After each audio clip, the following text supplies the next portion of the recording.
언젠가부터 남편은 전화기를 보면서 피식피식 웃기 시작했습니다. 나 지금 좋아서 죽겠는데 억지로 웃음 참고 있다. 이런 분위기였지요.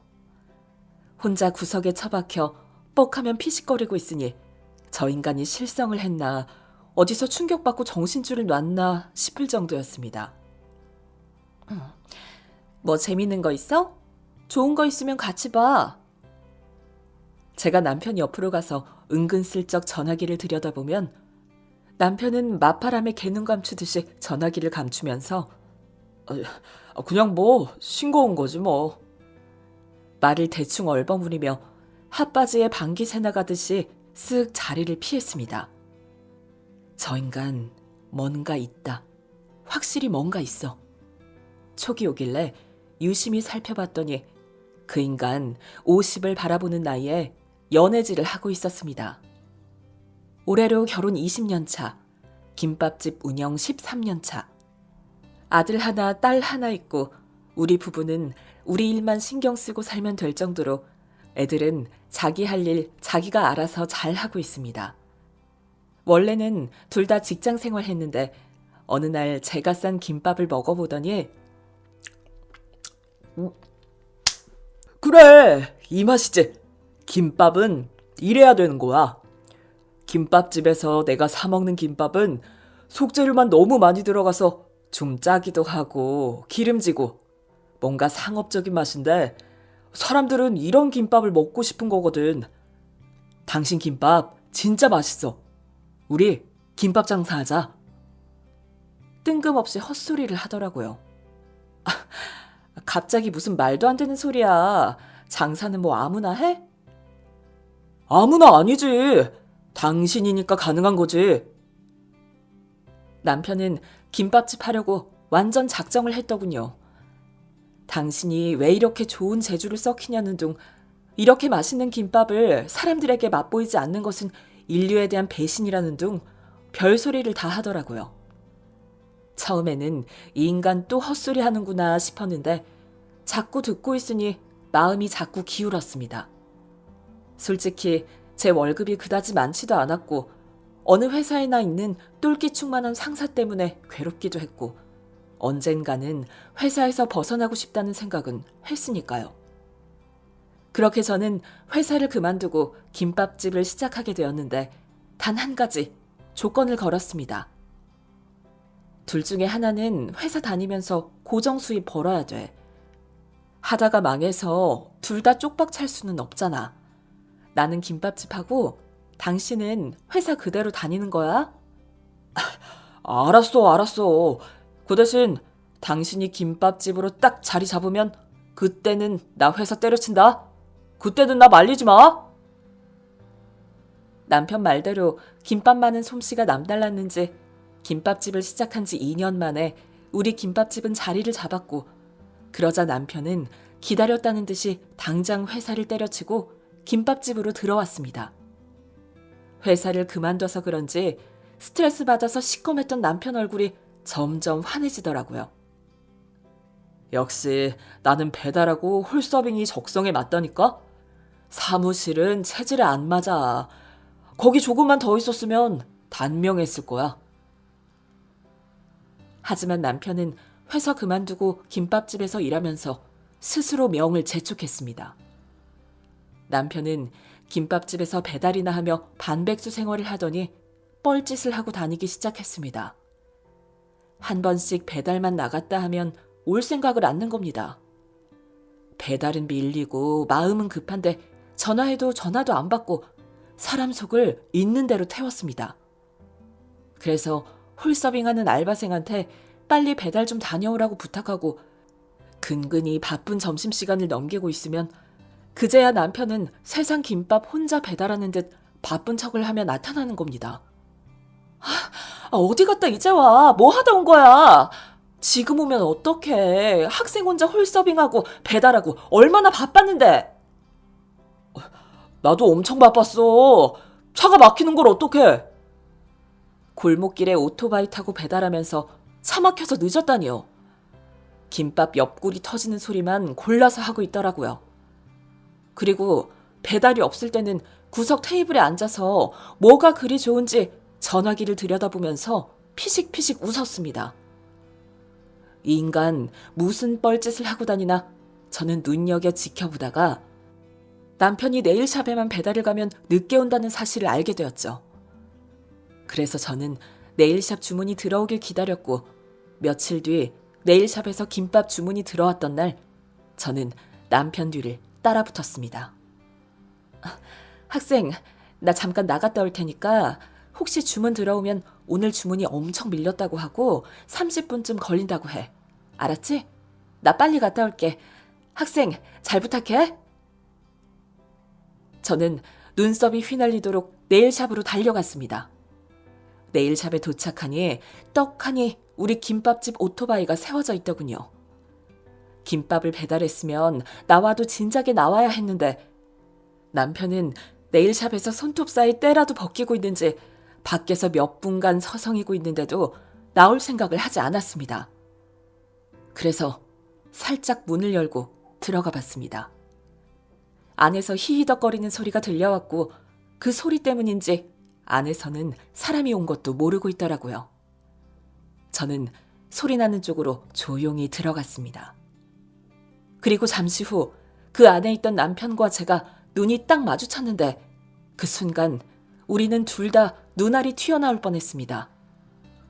남편은 소파에 앉아 있었고 네일샵 사장은 남편 무릎 위에 앉아 있었는데 도대체 배달하러 와서 바지는 왜 벗었는지 바지를 훌러덩 벗어 저 멀리 던져놨더라고요. 배달 와서 뭐 해? 바지는 왜 벗었어? 바지는 김밥 국물이 바지에 쏟아져가지고 그래서 벗었는데. 바지에 국물 쏟아졌는데 저 여자는 왜 당신 무릎 위에 올라앉아 있어? 아니 그거는 고객님이 식사하시는데 자리가 불편할까봐 편하게 식사하시라고. 김밥 드시다가 체하면 안 되잖아. 내 무릎이 제일 편하다고 해서 잠깐 다리를 빌려드린 거지. 단골 고객 서비스 차원으로. 그게 뭔 김밥 옆구리 터지는 소리야! 저는 너무 열이 받아 제가 신고 있던 신발을 벗어서 집어 던졌는데 남편이 피하는 바람에 신발은 그대로 날아가 네일샵 사장 오른쪽 뺨을 강타했습니다. 왜 이래? 왜 사람을 때리고 그래? 괜찮아요? 안 아파요? 이 인간 어느 안전이라고 여자 얼굴을 만지면서 달래주는지 더 열이 확 받아서 나머지 신발 하나 벗어들고 그 인간 뒤통수를 다다다 내리쳐버렸습니다. 백주대낮에 무슨 짓이야? 니네들 두고 봐. 내가 가만 안 둬! 저는 남편 뒤통수를 후려치고도 분이 안 풀려서 너 오늘 골탕 좀 먹어봐라 싶은 마음에 바닥에 벗어놓은 남편 바지를 주워들고 나와버렸습니다. 내 바지! 내 바지 주고 가야지! 나 뭐 입고 가! 거 봐요. 여기서 이러면 안 된다니까. 둘이 생쇼를 하고 있더군요. 돌아오는 길에 어찌나 열받던지 머리에서 스팀이 팍팍 올라오더라고요.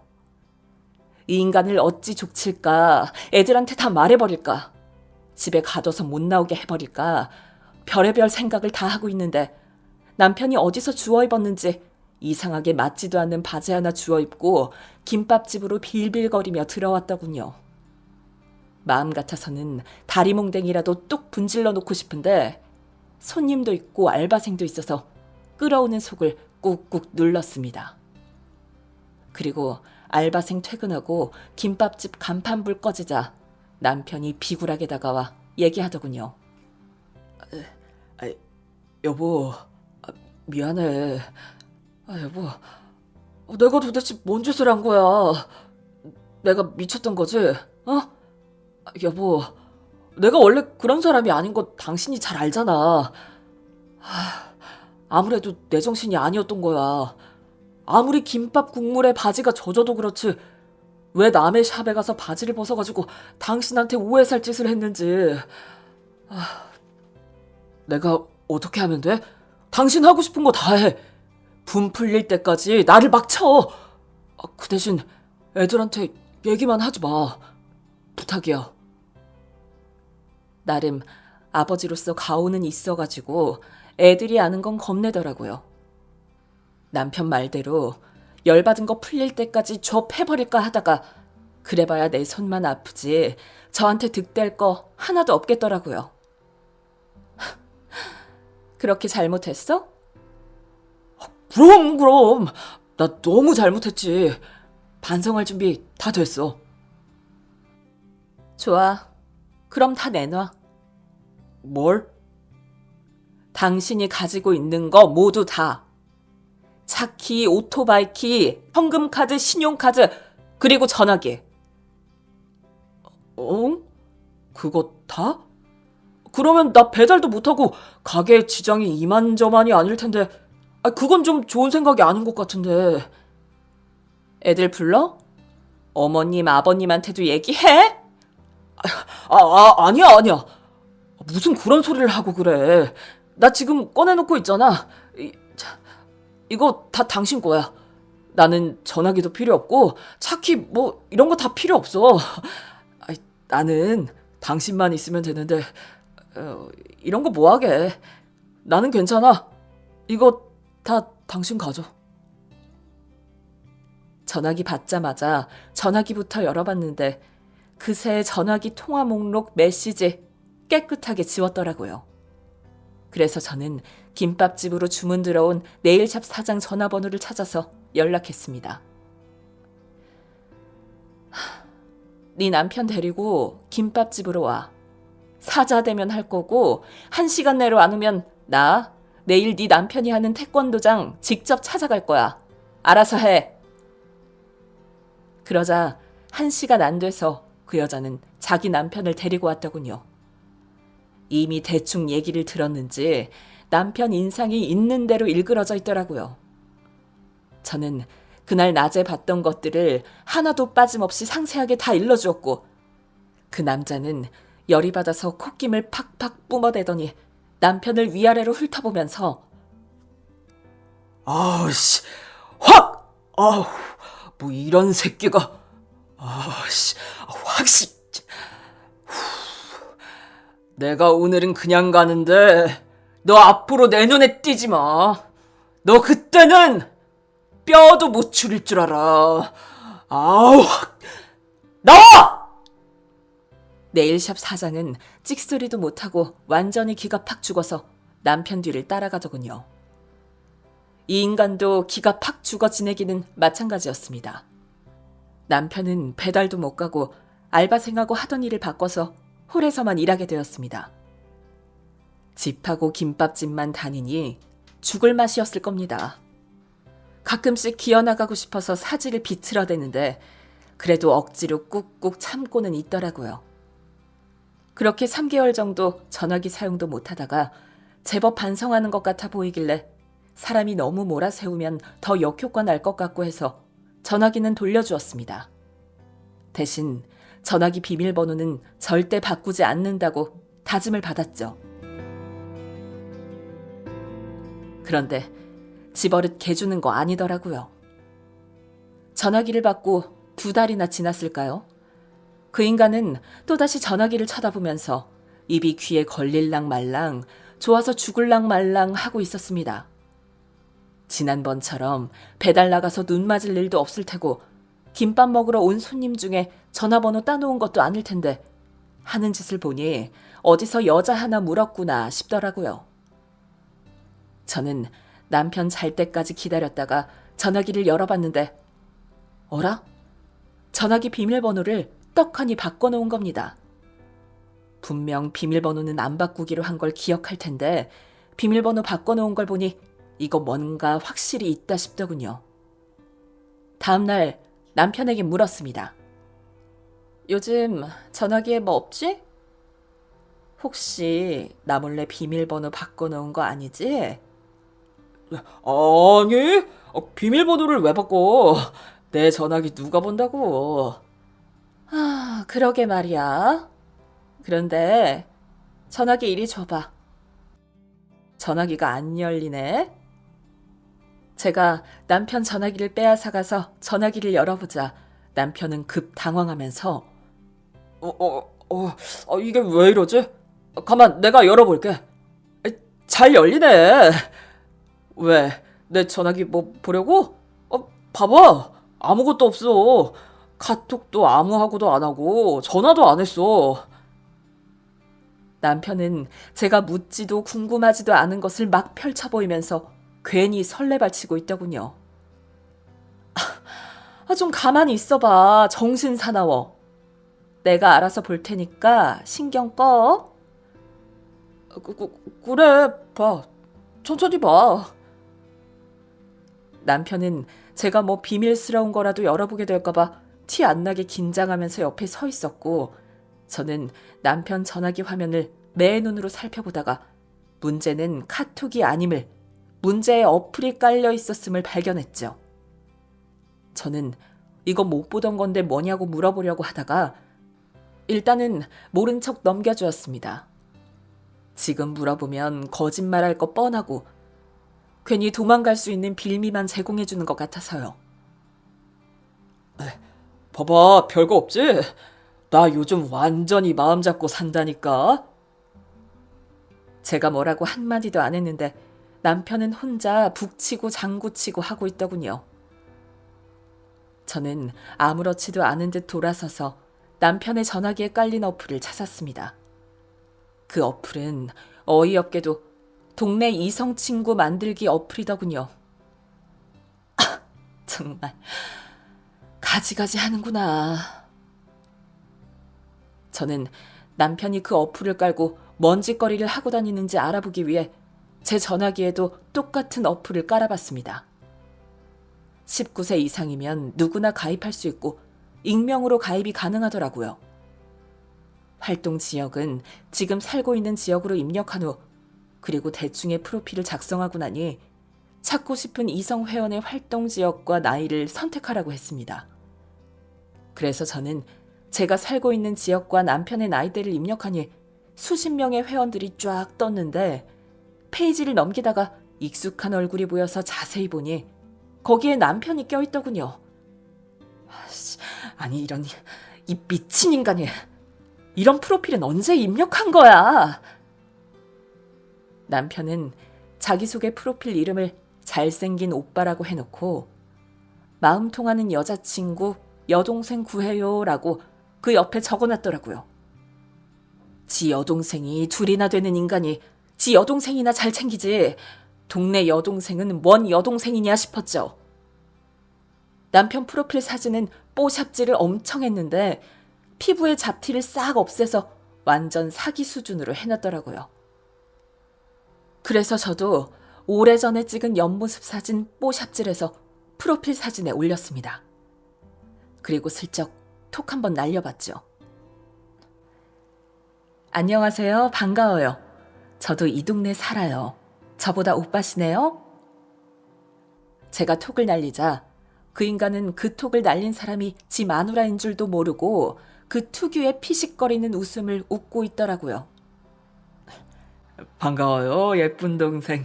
옆모습이 너무 예쁘시네요. 오빠도 미남이시당.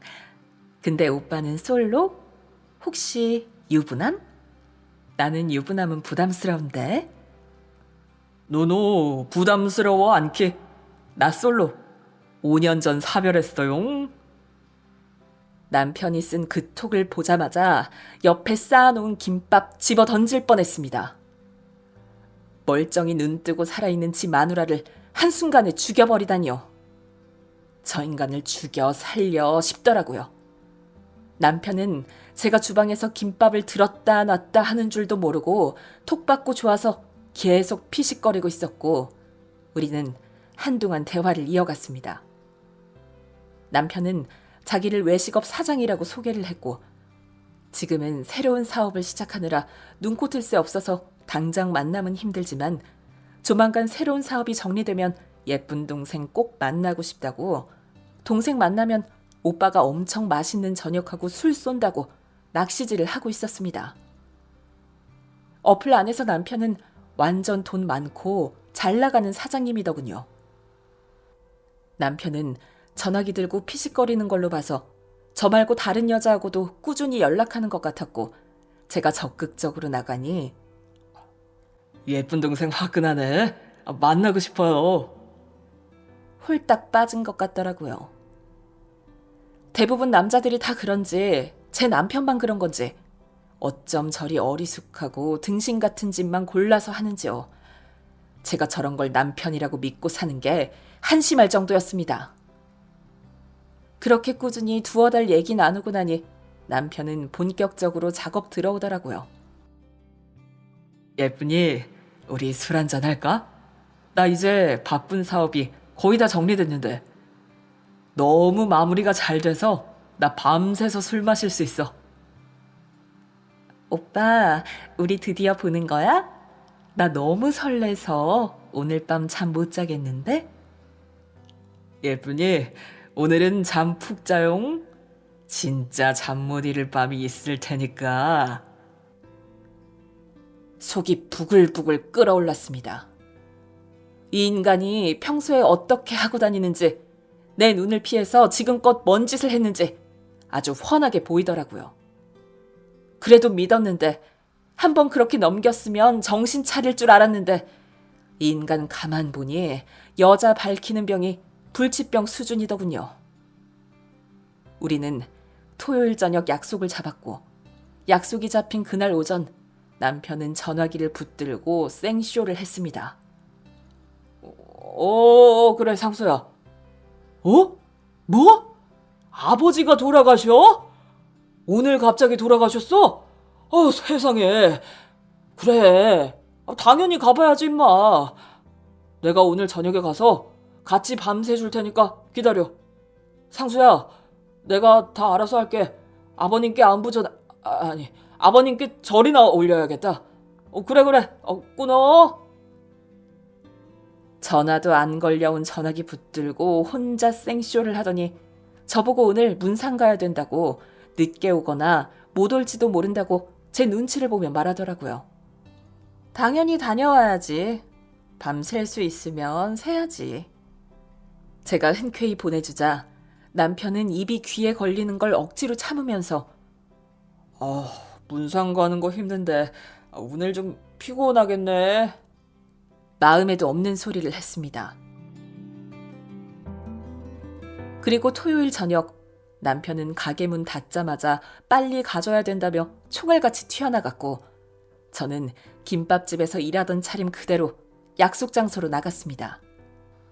약속했던 맥주집으로 나가니 문상 간다던 남편은 하늘색 티셔츠로 그새 갈아입고 머리는 있는 대로 올려붙여서 입이 귀에 걸려 있더군요.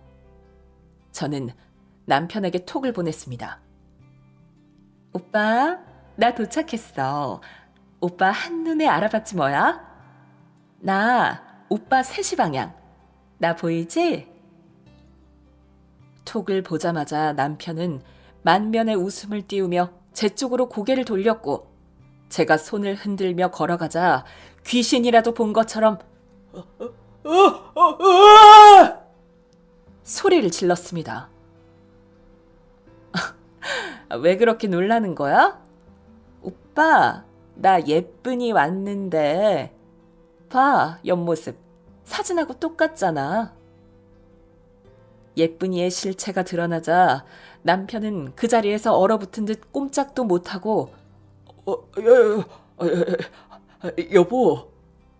말도 똑바로 못하고 있더라고요. 오빠, 그년하고 뻘짓하던 거 들킨 거 얼마나 됐다고. 벌써 연애질이야. 이러면 안 되는 거잖아. 야, 우경태, 네가 또 바람을 펴? 너는 구제불능이야. 너는 이제 끝이다, 이 나쁜 놈아! 제가 소리를 지르자 맥주집에 있던 사람들 시선이 우리 쪽으로 쏠렸고 저 남자 바람피다 걸렸나 봐.